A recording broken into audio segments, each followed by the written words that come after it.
அனைவருக்கும் அன்பான வணக்கங்கள். இது மகாபெரியவா ஆன்மீகம் யூடியூப் சேனல். 17/12/2025 மார்கழி மாதத்தின் முதல் புதன்கிழமை. இந்த நாளை எக்காரணம் கொண்டும் தவறவிடாதீர்கள். உங்கள் எப்பேற்பட்ட வறுமையையும் நீக்கக்கூடிய ஒரு அற்புதமான நாள் மார்கழி மாதத்தின் முதல் புதன்கிழமை. சாந்திபனி முனிவரிடம் ஸ்ரீகிருஷ்ணரும் சுதாமர் எனும் இயற்பெயர் கொண்ட குசேலரும் இளம் வயதில் குருகுலவாசத்தில் ஒன்றாக கல்வி பயின்றார்கள். இதன் பிறகு இவர்கள் வாழ்க்கை முறை மாறிவிட்டது. ஸ்ரீகிருஷ்ணர் துவாரகையின் மன்னரானார். குசேலர் மனைவி சுசீலா 27 குழந்தைகளுடன் மிகுந்த ஏழ்மை நிலையில் வாழ்ந்து வந்தார்.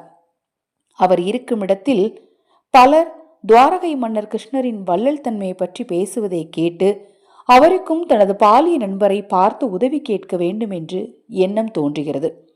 ஒரு மன்னரை பார்க்க போகும்போது சும்மாவா போக முடியும்? அதனால தனது மனைவி உழைப்பால் ஈட்டிய ஒரு பிடி அவலை ஒரு கந்தல் துணியில முடிந்து கொண்டு மிகுந்த கூச்ச உணர்வுடன் துவாரகை அரண்மனைக்கு சென்றார் குசேலர். நுழைவாயிலில் குசேலர் இருப்பதை அறிந்த கிருஷ்ணர் வாசலுக்கே ஓடி வந்து அவரை வரவேற்கிறார்.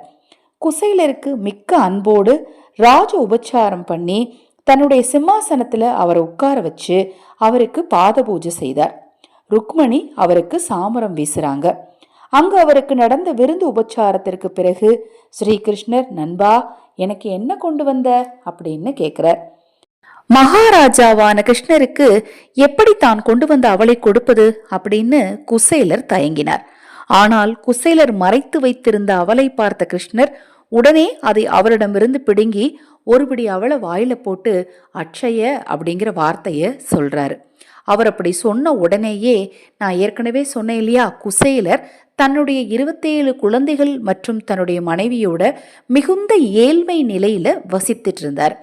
இவர் இங்க ஒரு வார்த்தை சொன்ன உடனே, ஒருபடி அவளை வாயில போட்டு ஒரு வார்த்தை சொன்ன உடனே அவங்க வீட்டுல தங்கமும் வைரமும் வைடூரியமும் கொட்ட ஆரம்பித்ததாம். அடுத்தது இரண்டாவது ஒருபடி அவளை வாயில போட்டுட்டு மறுபடியும் அட்சய அப்படின்னு சொன்ன உடனே அங்க குசேலர் வீடே பாத்தீங்கன்னா தங்க மாளிகையா குபேரப்பட்டினம் போல மாறிடுச்சான்.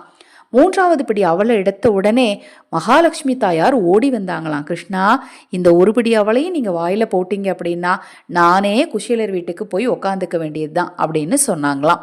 அப்படி செல்வத்தை கொடுத்த நாள்தான் குசேலர் தினம். அந்த நாள்தான் 17/12/2025, அதாவது மார்கழி மாதத்து முதல் புதன்கிழமை. இந்த புதன்கிழமையில நீங்களும் 3 பிடி அவல் எடுத்து கொண்டுட்டு போய் உங்க வீட்டு பூஜை அறையில கிருஷ்ணர் முன்னாடி வச்சு ஒரு நெய் தீபம் ஏற்றி அட்சய அட்சய எனும் வார்த்தையும் ஜெய் கிருஷ்ணா எனும் வார்த்தையும் சொன்னீங்கன்னா உங்களுக்கும் செல்வம் பெருகும்.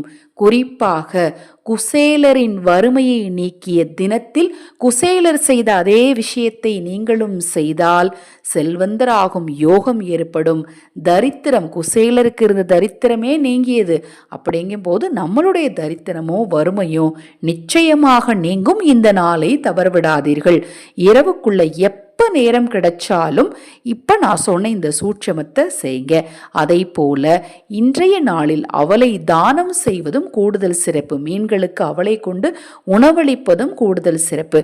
இப்ப நான் சொன்ன பதிவுல உங்களுக்கு சந்தேகம் இருந்தாலும் அக்ஷய பாத்திரம் உணவளிக்கும் திட்டத்தின் மூலம் ஆதரவற்ற ஏழை குழந்தைகளுக்கும் முதியவர்களுக்கும் உணவளிக்க விரும்பினாலும், பூஜை பொருட்கள் வாங்க விரும்பினாலும், உங்கள் தனிப்பட்ட பிரச்சனைகளுக்கு பிரத்யேகமாக பரிகாரங்கள் செய்து கொள்ள விரும்பினாலும் 9344692042 இந்த வாட்ஸ்அப் எண்ணிற்கு தொடர்பு கொள்ளுங்க.